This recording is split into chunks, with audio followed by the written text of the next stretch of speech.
Hi everyone! Stay tuned after the show for a special announcement concerning the future of the game OverThinker.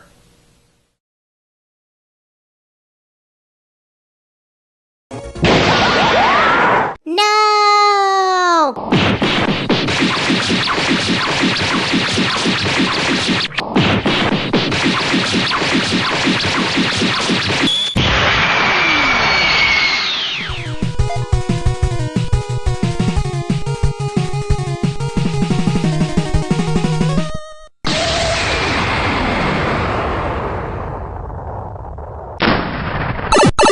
Achievement unlocked. OverThinker defeated.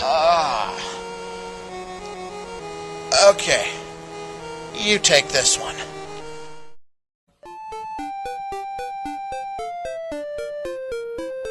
Hello folks, I'm the game OverThinker, resting up here at home because apparently I can defeat my own evil doppelganger, 2 elemental ninjas, not 1, 2 elemental ninjas, the Lord of the Video Undead, hundreds of thousands of video creatures. VidSpawn. What? We're calling them VidSpawn now. Marketing said video creatures was a little clunky. Fine, VidSpawn. Whatever, I can defeat tons of those, but apparently my luck runs right the fuck out when it comes to a robot. Android. Same difference. So, now I get to sit here, I guess, while the Omega Thinker sorts out my robot problem. Android problem. Ivan, cut that out. Sorry. What we need to be doing is figuring out how to pass all this extra time. Organize the game shelf? Did it? Do your laundry? No. Go to the beach? It's October. Scorpion eating contest? Probably not, I guess? Play Resident Evil 6? Oh god, no. Hell, is that scorpion eating thing still on the table? Let's watch TV then. Some people think I'm all song and dance. Truth be told, I'm into everything artistic. There's inspiration everywhere. Like this piece of apple pie. Who's the girl? Diana Agron. And where am I supposed to know her from? I have absolutely no idea. Is she on Glee? It feels like everyone I've never heard of but the TV insists is famous is from Glee. Or from iCarly. What's an iCarly? I have absolutely no idea. An abstract piece of dessert art. My name is Diana Agron, and I'm not a gamer. With my 3DS, I'm an artist. Huh. That seems like a weird catchphrase for a video game commercial. Yeah. Especially from a Nintendo handheld. For years, the bulwark of preserving classic gamer culture. Hell, remember when we gave RetroThinker that special GBA?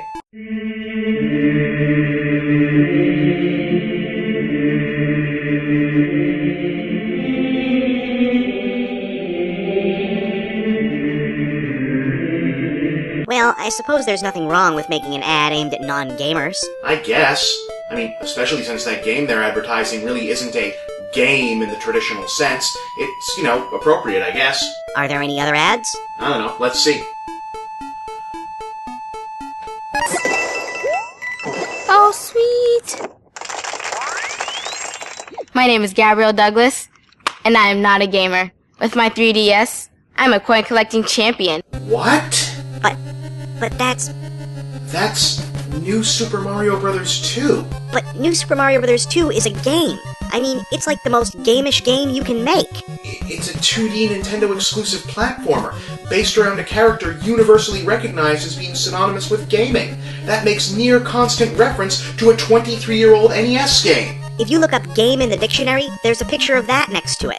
This just feels wrong. This is terrible. This is an outrage. Hell yeah, it's an outrage. You know what the problem with this is? It's acting like gamer is some kind of dirty word. The subtext of this ad campaign is Nintendo. Nintendo, for fuck's sake! Telling people, hey, look at those gamer people. Aren't they awful? Don't worry, you can buy our products and not be one of them. I know, right? This ad is acting like gaming culture, and even the word gaming itself has become associated with some kind of vile archetype that no human in their right mind would want to be associated with. This is...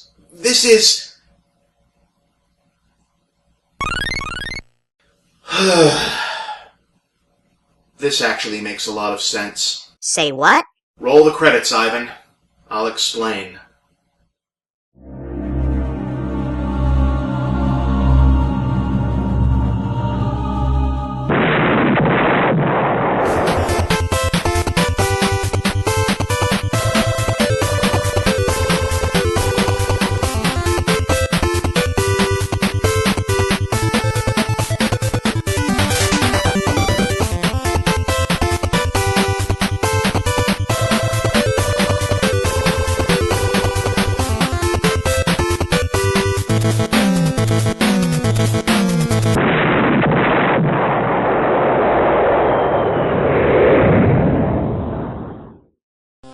So, Nintendo's new I'm Not a Gamer campaign seems to have pissed a lot of people off.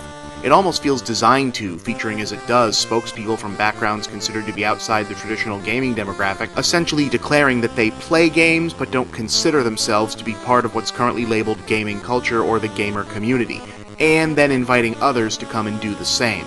Not to mention, they're leaving themselves open to being ostracized even more from the so-called hardcore gaming demographic, who will no doubt look at these ads and say, yeah, no shit you're not a gamer, you're playing on a fucking 3DS. And it kind of feels like they're shitting on us in the process. Yeah, that's the other thing. The overall tone of the ads really does feel like Nintendo is inviting non-gamers to move in and gentrify the neighborhood in a way, as though they're saying, yeah, we agree, gamers suck, good thing we don't expect you to become one. So having a game company, especially Nintendo, start basically affirming the mainstream culture's disgust for us in the positive, well, that felt really shitty. It felt like a betrayal. Betrayal! But then I remembered the title of this show and thought, maybe I should be thinking about this before jumping to conclusions. Namely, why would Nintendo, or any other gaming company, suddenly want to distance themselves from quote-unquote gamer culture in the pursuit of audiences that wanted to use their product without necessarily being associated with the word gamer, or the so-called gaming community?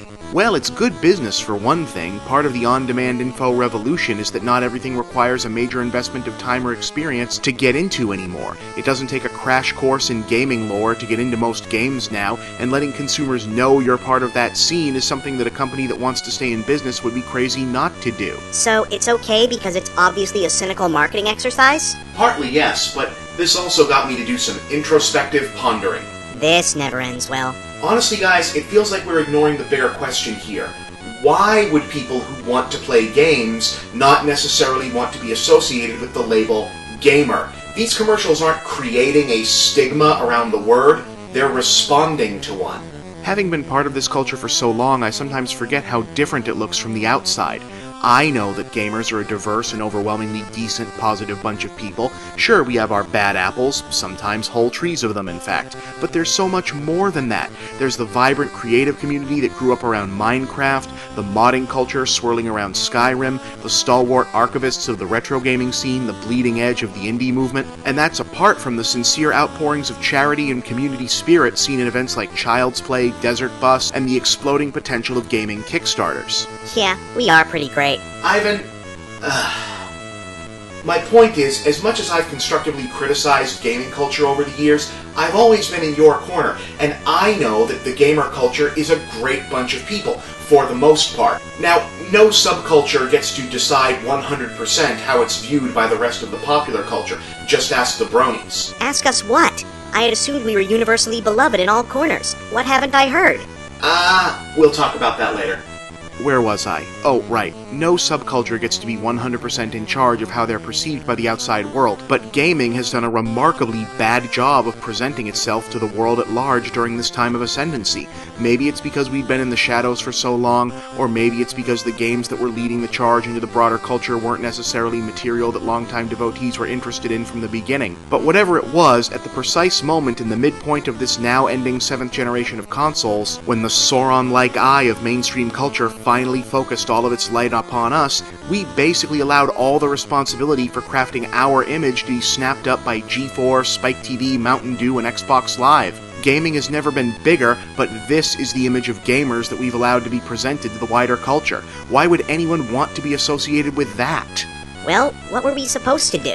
The fact is, we let the public face of our culture and community be co-opted by the worst among us. They didn't take the gamer label from us and corrupt it. We let them have it and didn't say anything. And now we're gonna act all butthurt because the people making games are recognizing this problem and trying to do some damage control? It's a little late, fellas. So, what can we do? I don't know, Ivan. I honestly don't know. I mean, when it comes to stuff like this, I don't even know if it's worth fighting, you know? I'm tired. I'm really, really tired. I mean, I've been a gamer as long as I can remember being anything. But to be honest, even I don't feel like I fit in totally with what's become of gamer culture. It's just so angry and aggressive now. You know, in my time, gaming was a refuge for people who were different, or felt different, or were made to feel different, or were even bullied. And now it feels like we're the bullies. We're the ones telling people, you don't belong, you don't get to play here, because you're a woman, or because you're gay, or because you're the wrong color, or you don't play the right games, or you don't play games the way we think you should be playing them, or whatever the bullshit excuse of the week is. Or because there's some other flaw that we found that says you're not allowed to join the club, because we're so fucking special. Can't fight the Robo-Thinker, can't fill my time, now I can't even find an answer to this one. Maybe it's time to pack it in, Ivan. Maybe the world doesn't need the game OverThinker anymore. If this is that important announcement you were talking about before the show, people are gonna be pissed. Yeah, and then everyone's gonna say that you ripped off this whole sudden onset of self-defeat plot device from the Nostalgia Critic. Hey, I hang the lampshades around here, pal. Oh, hey, Retro Thinker. Well, that sure doesn't sound like the guy who talked to me down off a roof.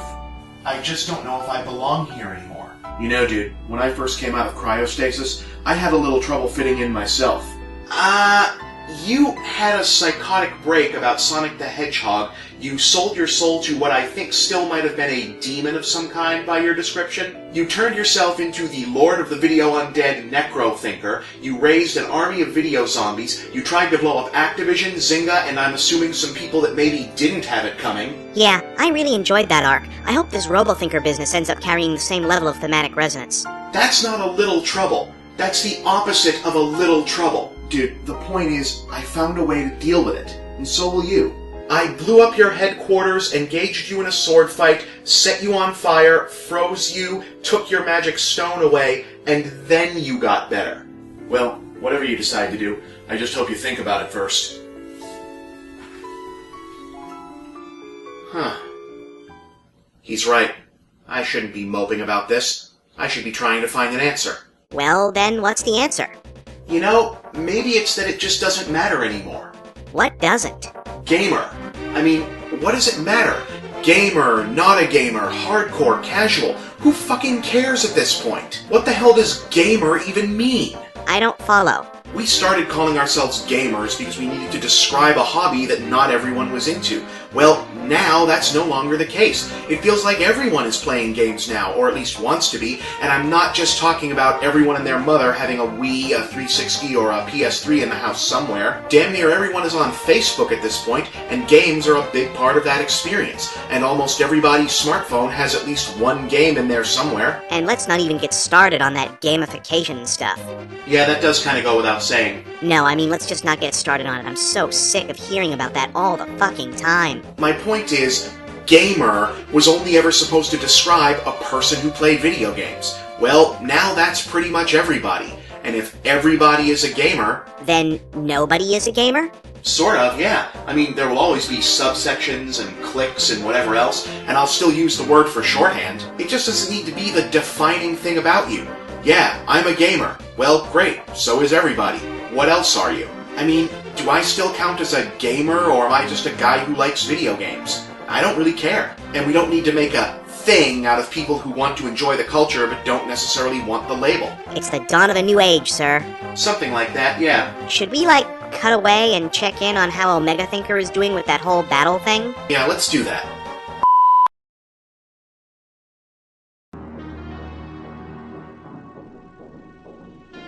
How is a human able to fly does not compute. My order mastered many arts in the pursuit of your destruction. You will be unable to defeat me, human. I will not let you take this world. You will fail. Robo-Thinker is to hardcores. You will be owned. We will see.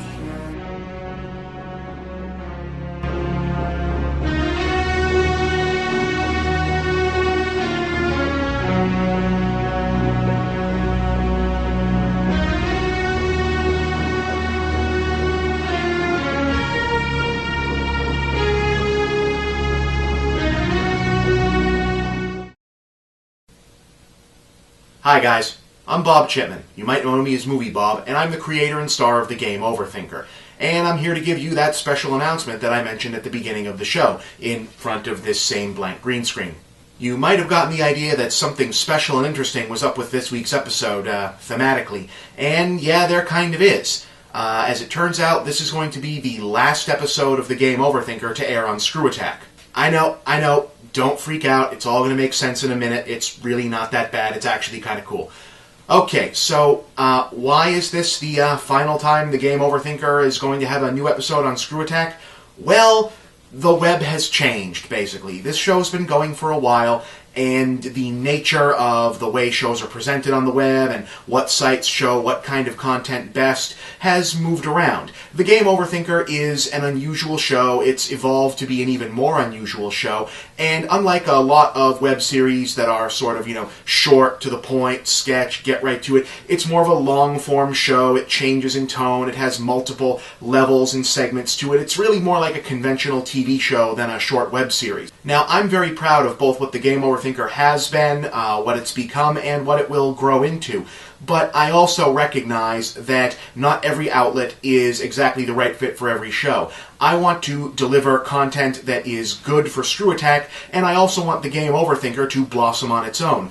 And it has become increasingly clear that I need to make some changes to do that. So, future episodes of the Game OverThinker will most likely be appearing in some other form on another outlet, basically. You will see these videos, the show will continue, the story will continue, all the characters, Commissioner Bunnyface, myself, Ivan, Anti-Thinker, Robo-Thinker and Omega-Thinker, whose story is still ongoing, will continue. The videos will just be hosted in a different place, and they will still be available, of course, on the Game OverThinker blog for viewing and for links. I can't tell you what that new location will be yet, because I'm still working that out. Now, I very much do believe that this is the right move to make in regards to myself and the Game OverThinker show, but I do have the problem of the fact that regardless of whether or not I think the show necessarily fits here on Screw Attack, I really like Screw Attack. Screw Attack has given me a lot of opportunities, and I very much want to continue being associated with this site. I'm grateful for what they've done, and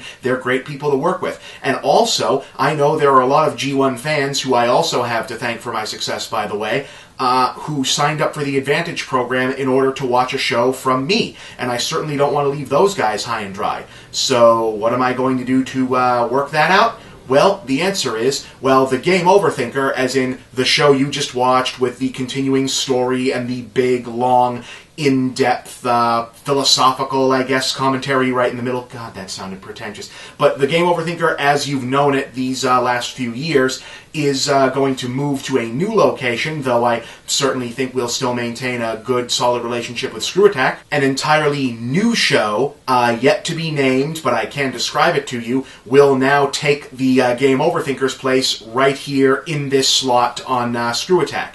And that new show will take the form of video game culture and commentary, but without the Game OverThinker related story segments. So you won't see Ivan, you won't see a lot of the character guys, because they'll belong to the other show, and I want to keep it sort of segregated. What you will see here is a show that is a little shorter, a little faster moving, a little more up-tempo, dealing with more relevant gamer culture topics, in a faster, shorter, quicker, leaner, meaner sort of format, and you'll find those right here at Screw Attack. I'll have more details as we hammer out what the name and the format and everything else is going to be. But that is the future of the Game OverThinker going forward. You will see the original classic Game OverThinker moving to its new location, which will be announced shortly. But you will see a brand new show which features gaming commentary and gaming commentary only right here on Screw Attack. This is the future moving forward. I'm really excited about this, and I hope you are too. You can look for more information and updates right here, or at the Game OverThinker blog link, which should be listed at the bottom of this video. So I look forward to bringing you guys more information. I really want to thank everyone who's supported the Game OverThinker up to this point, both the G1s and ScrewAttack.com, especially Stuttering Craig and all of the staff and crew who've always been super people to work with.